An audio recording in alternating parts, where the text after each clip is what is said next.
seminar today. I'm Mick. I've met some of you already. From the Dublin Tenants Association. This is Paddy. Hi. Hi, Paddy. And Sive. Hi. So the Dublin Tenants Association is a small volunteer group, and we provide a space where tenants can come together to fight for their rights. There's a lot of problems in the private rented sector in Ireland, and until last year there was no organisation in which tenants could participate, which represented tenants and provided information, advice and support to them. So what we wanted to do today with you guys was three things. First of all, I'm going to talk a bit about the Irish housing system and the private rented sector. Then, with Sive, we'll talk a little bit about the Dublin Tenants Association and what we do, as well as the main issues that tenants face in the private rented sector today. And we'll give you an example of a recent campaign that we actually started yesterday. So we'll talk a little bit about that. And the third thing we want to do is then maybe hear from you guys who have much more experience than we do. We were established last year and we were a group of 7. Yeah. I think in Sweden, in your tenants union, you have 700,000 people or something like this. So maybe you can talk to us about how you encourage tenants to participate in a tenants organisation and what motivates tenants to be part of a tenants union or a tenants organisation. So we're both Irish, and if you have any problem with our accents or with the speed that we're speaking at, you can just put your hand up and say that we need to speak more clearly or more slowly. Is that okay? Yeah. Is it your first time to anyone been here before? Yeah. Dublin? This is my fourth time. Fourth time. For who is it the first time in Ireland? Hey, whoa! Wow. Did you arrive yesterday? Yeah. So you saw it in sunshine. Yeah. It was kind of nice. Today's a little bit grey. Anyway. Okay. There's a web page up there. So just to give you a bit of context, this is what the situation is like in Ireland today.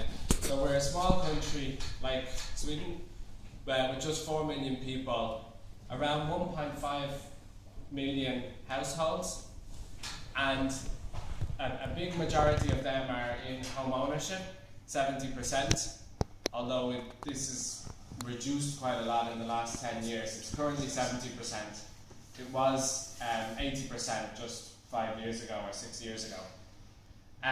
So we have 70% home ownership, 20% in the private rented sector, and 10% in social housing. Social housing for us is housing that's provided by the municipal government. So it's public housing provided by the government. We have some small housing association sector, like a not-for-profit housing association. They provide some social housing, but not very much. A very, very small amount. So most social housing is local council housing, municipal housing, and the private rented sector. If you live in the private rented sector, probably your landlord is an individual, not a company or an institution, and that the majority of landlords, 70% of landlords, have just 1 or 2 properties. So there's, I suppose, not many tenants by comparison with some other European countries, but quite a lot of landlords in Ireland. So that's the situation today. But if we went back 100 years in Dublin, we would find the reverse situation. So 100 years ago, in 1916, was the beginning of the Irish national revolution for independence. At that time, Ireland was in the United Kingdom, and there was obviously a lot of conflict around that. But from 1916, there was a series of revolutionary actions, insurrections, and a war, and eventually the southern part of Ireland became an independent state. So at that time, 100 years ago, 40, no problem. At that time, only maybe 13% of people in Dublin were homeowners. There was also very little social housing. So the vast majority of people were tenants who were renting, maybe 80%. And 100% of working class people, or the ordinary people in the city, were renting.